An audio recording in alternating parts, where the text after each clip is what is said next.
And we are live. It is the Friday night edition of the Field of 68 After Dark. Thank you for joining us and hanging out with us here on this Friday night as we get ready for Villanova, UCLA. My name is Rob Doster. I am joined tonight by my partner in crime on the DTF podcast, one and only Terrence Oglesby, fresh off of calling Clemson's win over Wofford. That's why he looks so good and why me and Carter had these t-shirts on. And I also want to welcome on Carter Elliott, making his first appearance on the official Field of After Dark show, part of Sleepers Media, the host of the Unscripted podcast. Gentlemen, how are we doing today? What's going on, boys? I feel like I'm doing better than Carter is. Of course, Michigan State's doing better, but no, another SoCon game that goes down to the wire, man. It was a great game. Clemson hung on. It was a physical one. Spartanburg's right down the road, about 40 minutes. So it was pretty emotionally charged, actually. And with the ACC doing as bad as it's been doing here in the early conference slate, it's good to get these tough ones. I needed this Michigan State win to come into this show. Otherwise, I probably would have had to cancel. So I'm feeling way better now. Yeah, we need to get into that. It's been a rough couple weeks, couple years maybe for you, Carter. We got the down batometer up there right now for you. Now, it used to be at burning rage, and it was up there for a little bit when Michigan State was losing in the first half. But you've kind of come back to earth a little bit. You're doing all right. You happy? You feeling good? We got a 2-0 Team USA score right now, beat Mexico. It's steadily improving. It was getting to dangerous levels, and everyone kept telling me, Carter, you're getting married, like, be happy. And I was like, I mean, I don't know. Like, I don't want my fiance to marry a loser, and I'm married, and I'm a fan of all these sports teams, but it's steadily increasing. So I'm all good right now. I'm a little bit more level-headed than I was before. Hey, you lose any more money, you're not going to be able to pay for the wedding, big guy. Or I got to win some money to pay for that wedding. That was both ways. All right, so we got a lot to talk about in the ACC specifically. To me, I think that's kind of the biggest storyline of the first 3 or 4 days of the college basketball season. We have had 4 upsets of ACC teams at home. Miami of Ohio won at Georgia Tech. We had Navy winning at Virginia. Tonight, we had Furman winning at Louisville, and there's another one that I'm missing off of the top of my head. But we also had, Terrence, you were at Clemson tonight. Wofford gave Clemson quite a fight. So what's going on with the ACC right now, Tia? Why is it down? Are you kind of concerned about it at this point? Well, I feel like I'm an ACC guy, so I feel like I have to make all these excuses. But if you look at the losses, I mean, Pitt has lost everybody. That has been a situation up there. Not only have they lost Nike Savande for the season, but ATL Horton gets in trouble, so he's suspended for a little while. When it rains, it pours if you're a Pitt fan, and I don't think it's going to get much better as the season goes along because they don't have a ton of players. Virginia, you hit threes on Virginia, you can win. That's what happened with Navy. I'm not sure how big a shock the Furman one is, though, to be honest with you. Bob Ritchie, you guys had him on last night. He's a fantastic coach, and they've got really good guards. They have a pro in the front court. Steve Prohm's talked about him before. Jalen Sloth, 6'8", can handle it on the perimeter. Really talented player. Furman is a force to be reckoned with in the SoCon. They have a legit shot at winning it. And then Georgia Tech, man, like, they're dealing with life post-Alvarado and post-Moses Wright. And those are the only 2 guys they lost. You want to talk about guys that were just super important?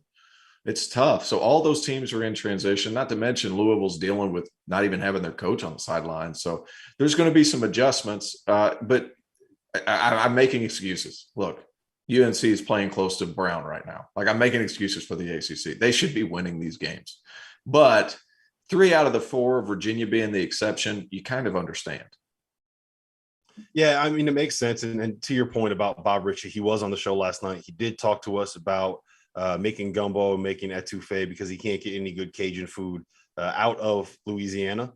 I think tonight might have been a little bit more important than making his first appearance on the Field of 68 After Dark show. I'm not 100% positive on that. I haven't talked to him about it, so I can't say that with any confirmation. Carter, we know how important these non-conference games are when it comes to seeding and when it comes to computer numbers. And when you see Pitt just getting absolutely drubbed by everybody that they play, sorry, Tristan, he needs his own down batometer for somebody check on his feelings.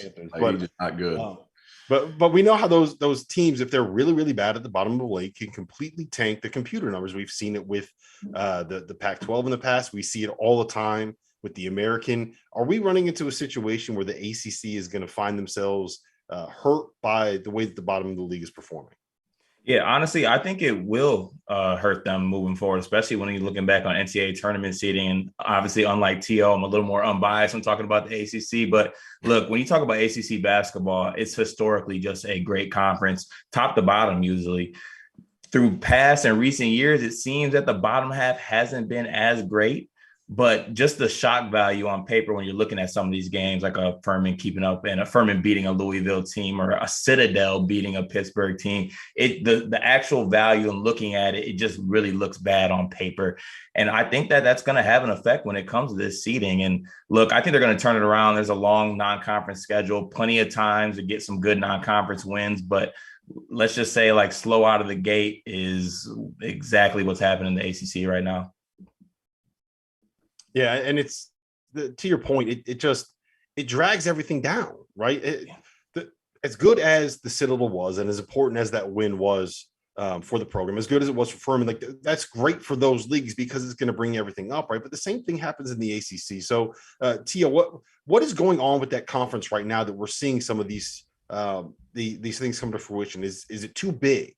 Is it something where they've added programs that aren't necessarily a fit for what the ACC like? We have Pittsburgh in Western Pennsylvania is part of the Atlantic Coast Conference, right? That's such a weird fit for a program that really identifies as Big East basketball. So what is going on at the bottom of that league in your mind? Well, just like I said, I think Pitt, when Stallings left it the way he left it, it made it really difficult for Capel to really get anything going. And I think COVID hurt him too, to where like they had 3 wins his first year, 6 his second. He was on pace for 9 in his third, and they just didn't get enough games in. This is, there's probably, they wanted that Northeastern footprint, obviously, because Pitt is a huge demographic, Pittsburgh is, and then you get upstate New York, and obviously there's a lot of television that goes into that as well. I think, to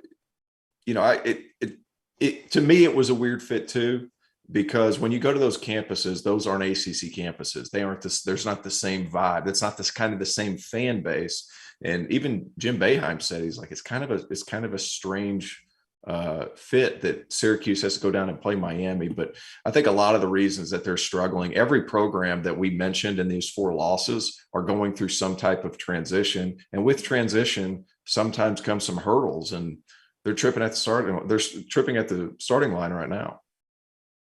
So we talked about Furman last night. I give them all the credit in the world. I want to talk more about Louisville in this specific instance, Carter. We have a program where the head coach is suspended, right?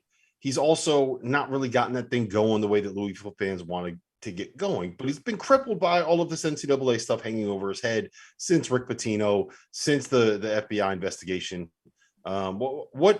What is your take right now on the current state of this program and what it's been since Chris Mack has got there? Yeah, I mean, the storylines with Louisville have been extensive. I mean, we could talk all night long about everything going around their program. But I think mainly just speaking from a basketball player standpoint, I can imagine like what those players are going through, because you have so many factors on the outside that it makes it so hard to focus on basketball. You have last year with COVID and all that going on, that takes a toll on you mentally. You have all these storylines that are going on within the program. And then night after night, day after day, they expect you to go to practice and play basketball. And as much as you want to use basketball as an outlet to forget about that stuff, it's always going to be around you and it's always in your head. So it makes it kind of hard to do things like that. And then on top of that, you don't even have your coach on the sideline. So that's just another factor that's going into it. So they're going through a really rough patch right now in a rough period, which is kind of understandable because, with all the outside factors that are going on around that program.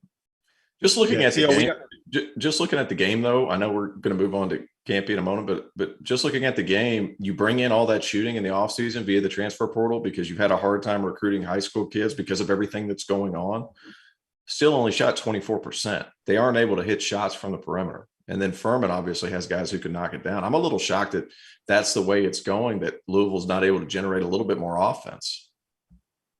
Tio, I did want to ask you real quick. You've played basketball at a very high level, right? You played at Clemson. You played overseas. How much does that stuff weigh on you as a player? Like, how much do those outside distractions? I know you never dealt with anything like what Louisville is dealing with, but how much does that stuff weigh on you when you are actually on the court and playing?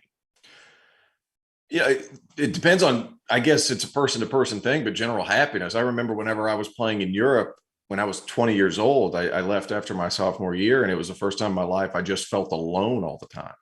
And I think that's one of the reasons. Another reason you saw so many transfers is because they felt isolated last year with COVID and all that. But it's obviously a person to person basis. But look, I mean, Louisville's got so many grad transfers. They're only there for a year anyway. I mean, how much could it honestly affect them at this point? Yeah, no, I mean, I think it does though, because it's more than just the COVID stuff for these Louisville players. I think it's something that's been building up and building up and building up. And part of the reason why Mac has some of these guys on this campus, Carter, are because he wasn't able to get maybe higher and better players, higher level and better players, right? He went after guys that weren't maybe necessarily a transfer from Marshall kind of a thing. So, and I don't mean to throw him under the bus, but do you get what I'm saying? Yeah, no, because when I think Louisville basketball, I think elite guards. Like I think like the Peyton Sievas, the Russ Smiths. Like I think of these really, really good guards. Even last year with Carlik Jones, the transfer from Radford, I thought he was really good for them. When I think Louisville, I think really good guard play. And it just must be tough to recruit with all these things going on. And you don't see that type of guard play with this Louisville team. So Louisville wasn't the only high major program that lost on their own floor and got upset by a mid-major. Oklahoma State lost at home to Oakland and the Fighting Great Campies. And we have Greg Campy here joining us right now live on the Field 68 After Dark. Coach Campy, you got me? Can you hear me? I can. Hi, everyone. First and foremost, my name is Rob Dawson. I'm the host of this show right here. First and foremost, congratulations, man! You go into Stillwater and you get a pretty big win. How you feeling right now? I'm ecstatic by it. I mean, that was our 12th Power 5 win since we've gone Division I, and I think this one might be one of the best ones. It just was. We were so disappointed in our game with West Virginia the other night. We had a chance and couldn't get it done, and come back tonight and play in that environment. When Jalen Moore went to the free throw line to shoot those 3 free throws, in my 40 some years of doing this, that was the loudest I've ever heard a building. It was, and when he missed the first one, I've never heard a building that loud. And we've played in Fog Allen, we've played everywhere. It was awesome, and so happy for my kids. So what's going through your head when he's taking that second shot after he misses the first one? You're like, oh man, here we go. Or are you confident? You believing in your guy? You got to believe in your guy, right? I believed he was going to make at least one. I was hoping that he would make all 3, because my biggest fear wasn't the shot that they would shoot. It would be a rebound putback. That was my biggest fear. So I wanted to be up 2, so at least we'd get to overtime. But when he missed it. The kids, I mean, he did not have a good game for him. And he made an unbelievable step back 3 to get us in position. And then, the play he made. And I've always said this in the clutch and big games, players make plays. And you can have the designs all you want, but your players have to make plays. And I've got some really, really good players. Agree. And first off, congratulations on the win, Coach Campy. I just want to talk about Jalen Moore in specific, going off what you just said. It seems that people have kind of just been not noticing what Jalen's have been doing these past couple of years. I'm a Michigan native myself, so I've been to Arena. I've seen a couple of games. I know what he can do. And I know the amount of talent that you actually have coming back from last year's team. Kind of speak about the momentum carrying off the win streak you had and to end last year, carrying into this year and bringing all those pieces back from last year to make another run this year. Well, Jalen, I mean, he led the nation in assists. And when the point guard, top so-and-so point guard watch came out at the beginning of the year, the Bob Cousy Award or whatever, he wasn't even on it. And I was like in shock. I was kind of upset about that. And I told him, I said, Jalen, just play, just play. We're playing Michigan State, Alabama, West Virginia, Oklahoma State. You're going to get your opportunity to shine in the national spotlight. And remember, winning is what does it. Numbers don't mean anything winning. And he was smiling after today. And I said, this is what you had to do. They know who you are now. And so you take that, and then you like you said, we really got better at the end last year. We played really well down the stretch, got beaten in the championship game. But we added Jamal Cain, and Jamal Cain's a pro. And I think he proved that tonight. I think he proved it on Tuesday at West Virginia. He was the best player on the floor in both games. And, he was at Marquette and he stood in the corner while Marcus Howard played. And we told him, if you come here, we'll feature you and we'll get you where you could, kind of like Kendrick Nunn when he left Illinois and came to us. We got him shots, and kids like that just need the ball. And at 6'8", what he can do, so you add a player like that to our team, we have a chance to be really good. But, we can't make tonight the highlight of our season. That's we got to understand it's November and that's a win. And now let's move on. Coach Terrence Oglesby here. I was going to actually ask you about Jamal Cain and how important it is for your team whenever you're playing a Power 5 opponent with big size like Oklahoma State. Man, he was fantastic on the boards, 12 rebounds on the night defensively. How important was that to you just to embrace the physicality that Oklahoma State had and to have somebody like that? You said he's a pro, big-time athlete as well. Like, got to have that in order to clean up the glass when you're playing, and you have to finish possessions when you get stops. And that's, through the years when you play these games, that's what happens. And I had a pro a few years ago, Keith Benson, 6'10" kid. He was 38th pick in the draft. And we beat a lot of Power 5s because of exactly what you're saying. You can defend all you want, but if they get it and lay it in or pat it around the rim, and Jalen or Jamal he had 2 or 3 tonight that were people fell off him when he got it. We out rebounded West Virginia by 15 the other night, and that doesn't happen to Hugs very often. And I just think we have a really good rebounding team, and we're long and athletic, and we can guard. And when you can guard, you have a chance to win every game you play.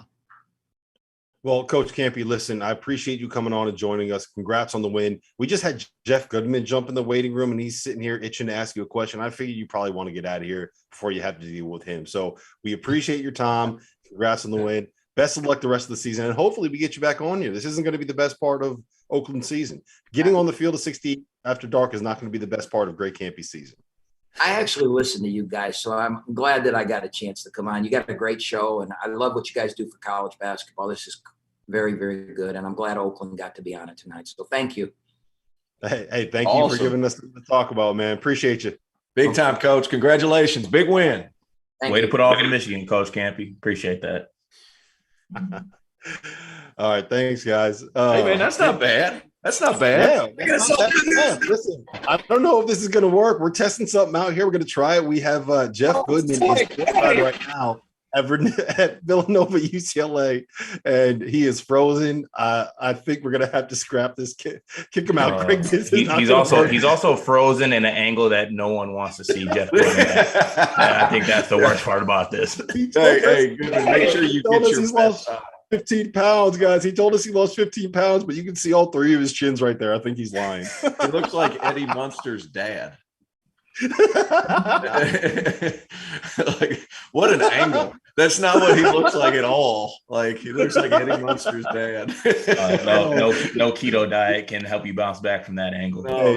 Greg Waddell, the other half of Sleepers Media, is our producer on the show. And Greg, I'm just gonna have to ask you, we need to get that clipped out. That image of Jeff Goodman right there needs to be put out to the masses. Anyway, let's talk a little bit about this Villanova UCLA game coming up, because look, it's a shame that this is buried at 11:30 on a Friday night on ESPN2. That's not a good look, but it does give us something good to talk about here. So let's break down this game a little bit. This line has gone from, it opened up at our partners at Bet Rivers. It opened up at UCLA -5. It's now UCLA -2.5. Carter, talk to me about this, man. I don't understand it. I'm on the same train as you and not understanding it, because I think UCLA is absolutely one of the best top 3 teams in this country, no doubt. And I have questions with this Villanova team. I think that, as great of a player as Colin Gillespie is, he's coming off a knee injury. Any player coming off a knee injury, that's a serious type thing, no matter how much, or how serious the injury is. And I honestly I think people really undervalue the talent that this UCLA team has. Like, they might have Peyton Watson coming off the bench tonight, and I think Peyton Watson is a lottery pick. And that's a great talent to have. And then Mick Cronin brings in a transfer like Miles Johnson. And he's going to be able to show it on a big stage tonight with Cody Riley out. And I think that's going to be a huge, I mean, that might even be an upgrade at the center position, some might say. So I think at home, UCLA only being favored by 2 points seems like, the books want me to win some money. So I'm going to take it. Yeah. But I'm open to any, Villanova, hearing why they should win this game. But I'm all over UCLA. All I got to say is right now, if Bet Rivers keeps moving that line down and down and down, all the money is coming in on Villanova, which means that we right now, if we bet on UCLA, we're betting on the same side as the house. And you know what they say about the house? The house always wins. Right now, UCLA, I mean, T.O., I don't want to say it's free money, but I feel pretty good about it. I do want to ask you, though, Terrence, I don't know how often you've played on different side of the country, but I've always wondered, like, look, I live about 15 miles from Villanova. It's 11:30 right now, local time for me. I'm tired. I'm old and I'm tired. Maybe it's just because I'm old, but how much does moving across 3 time zones like that, does it mess with you at all? Am I reading too much into that? It was always harder for me to go east than to go west, because then you just have to sleep a little bit more. I mean, these are college kids. They're staying up really late anyway. I'd be shocked if half of them didn't stay up till 1 a.m. All they're doing is sleeping in and playing a little bit later. I think it's probably easier for Villanova to go there than for UCLA to go to Villanova. So I think it's less of a thing, but obviously it's an adjustment. I worry about Villanova tonight for more than one reason. And Fanta, and you talk about Villanova being one of the best inside out teams in the country when it comes to getting guards in the paint. Colin Gillespie can do that, getting guys in the paint and then pitching out. UCLA just added Miles Johnson. That is an elite rim protector. They're not going to have to overhelp. And they have enough length on the perimeter between Juzang, Jaquez, and Watson to where they're still going to be able to recover at a high rate in order to contest a lot of those threes. And Villanova, we all know, like, they have to shoot the ball well in order to be good. And UCLA is going to be able to cover a lot of ground because there's a lot of length on that basketball team. All right, I'm going to tee both of you guys up on this one because I'm curious what your opinion is.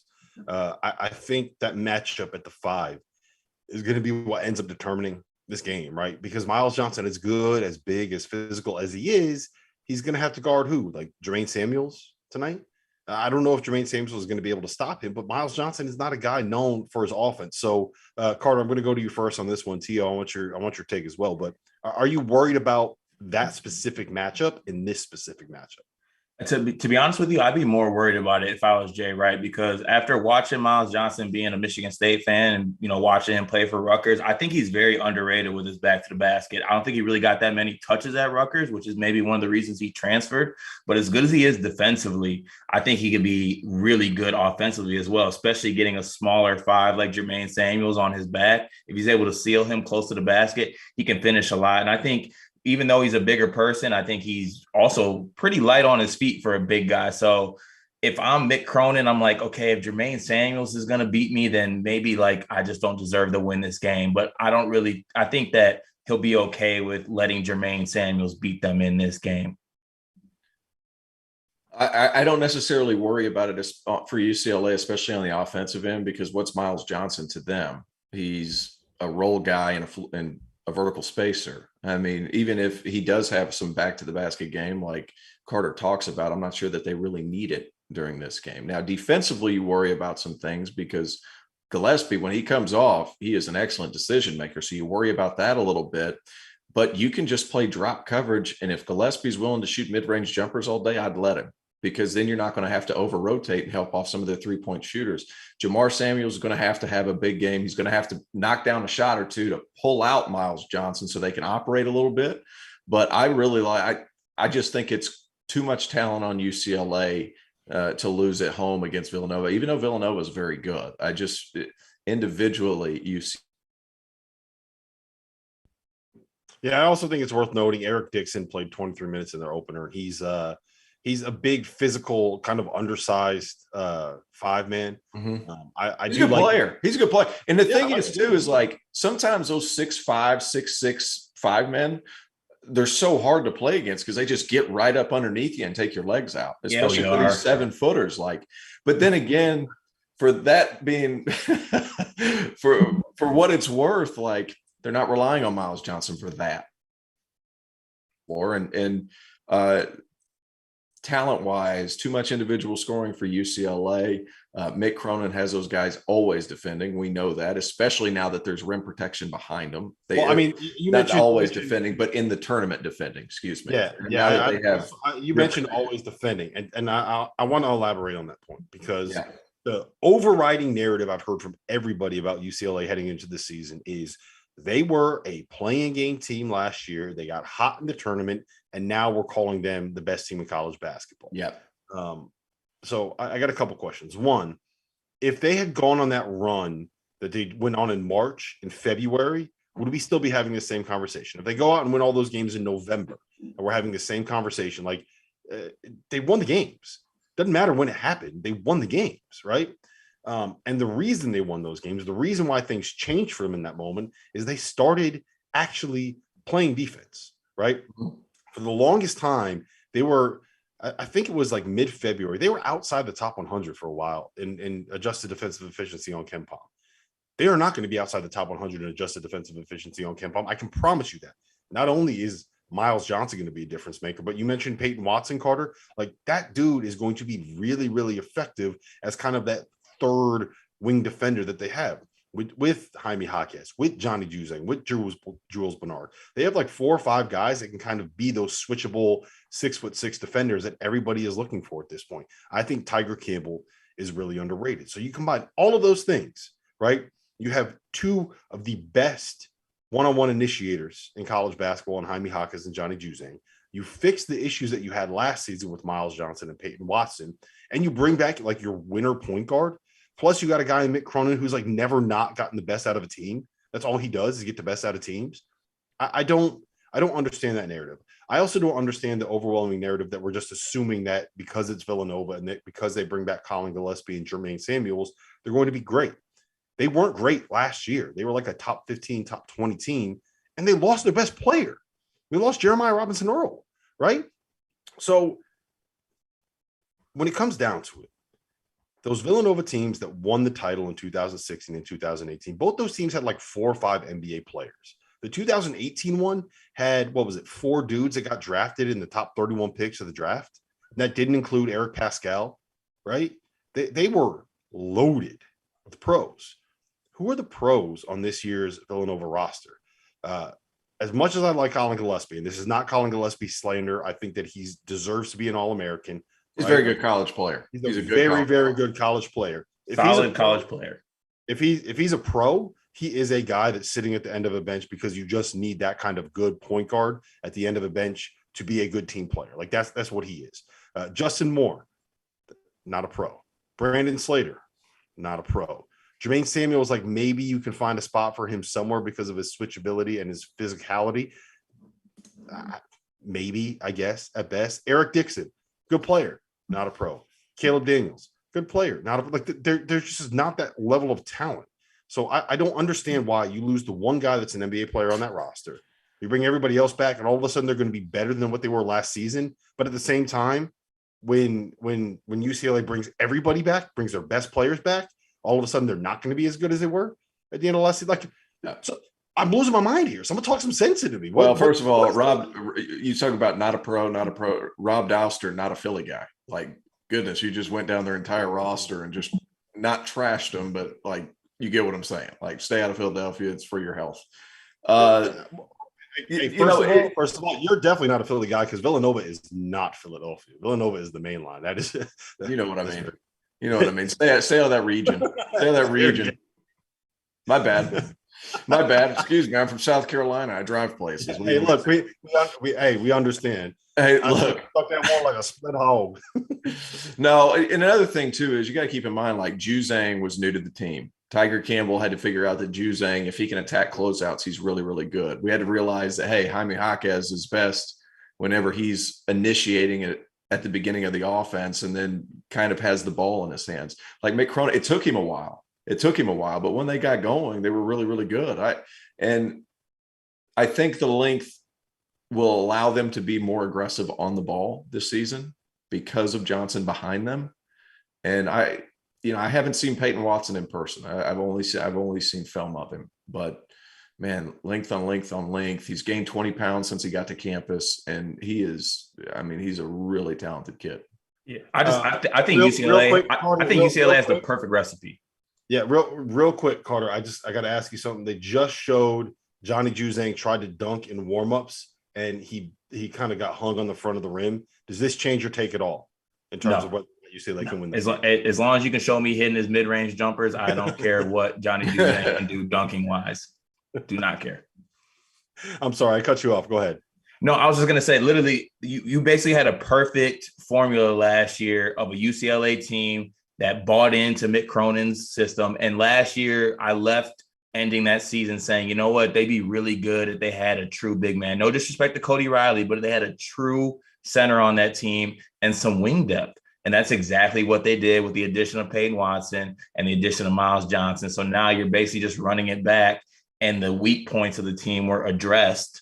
So, I mean, I don't know how anyone could not love this UCLA team and see, the type of potential they have this year. And this is a statement game for Colin Gillespie, because I think right now he is the center point of Villanova, and I don't think he's ever been the best player on a Villanova team. But this year they're going to have to look to him to be that player. So we're going to see if he's ready for that moment. I personally don't think he is, but we'll see. You want to elaborate on that? I think Colin Gillespie is a great kid, a great game manager. I don't know if he's a star player on a team. Is he better than Archie Diacono? I think they're spitting images of each other. No, I think Archie is bigger. I think he was better. Like, what Villanova loves to do is invert their guards, right? And they love to throw their point guards into the post and kind of create mismatches that way and get the post touches that way and get the deep. Like the crazy thing about Villanova's offense, they run like 3 plays. They have like 3 calls. Everything is reads and everything is concepts. And the basis of it is essentially we want to create that first situation where you draw a help defender. Then it's kick, closeout, attack. If you got nothing, kick, closeout, attack. And you create closeouts until you find one that is you can win on. That's all great until you can't swing the ball. Yeah, that's all great until you can't swing the ball, and it's all great until you don't have the guys that can create that first action. Yep. And Arch, Jalen Brunson were phenomenal at doing that. Not just getting by people off the bounce, not just stuffing ball screens, but they could post up. And Jalen Brunson posting up a guard, he's so good. Dead. You had to send help. You had to send help like he was fucking Shaquille O'Neal. You're dead. Arch, same way. Colin Gillespie is like fine, but it's not the same level, which gets me to the point. That's why he's not going to be the same kind of pro that Arch and Jalen Brunson were. Arch played like 6 years in the NBA. You can say what you want about him. He was in, I think he finally got cut this year, right? So 5-year career in the NBA, like that is a very, very good career for anybody to last in the NBA. So that's good for about $6-7 million. Like, I kill for that career. Yeah. All right. So both of you, we got about 30 seconds before we have to wrap here. Carter, I want your official take on this game. T.O., I want your official prediction on this game. Carter, I got UCLA, and I think it's going to be pretty comfortable, like 7 to 8, 7 to 10 points plus victory. I like UCLA. I think they cover, and I like the over. I think both teams, they're still kind of learning the rotations. Villanova's going to have to find ways to score against this team. That's never been a problem for them, but a lot of length on that UCLA basketball team. So I like UCLA, obviously, if no one picked that up. If I like them at -5, then I think I probably have to love them at 2.5. I actually kind of like the under here. T.O., the one thing about Villanova is that they want to take the air out of the ball. They want to turn it into like a possession by possession game. They want to walk it up and take 23 seconds. Like, you don't think about it because of how many threes and how efficient they are and how much they can actually score, but they're at their best when they play a pretty slow pace. And I think that they'll be able to do that, because the one thing that Colin Gillespie should be able to do is control the pace of the game. So I think that this ends up something like 70-60 UCLA winning. I don't think it's going to be all that close. I do think, like you said, it's going to be pretty comfortable in the end. Anyway, listen. Cronin likes to play slow too. Yeah. I mean, I still like the over. Yeah. Well, anyway, listen. This was fun. We're going to be doing the same thing again tomorrow night, 10 o'clock, getting you ready for the Texas Gonzaga game. This has been the Field of 68 After Dark. For Carter Elliott, for Terrence Oglesby, for producer Greg Waddell. My name is Rob Doster. Thank you guys for being here and joining us on your Friday night. Rest in peace, Jeff Goodman.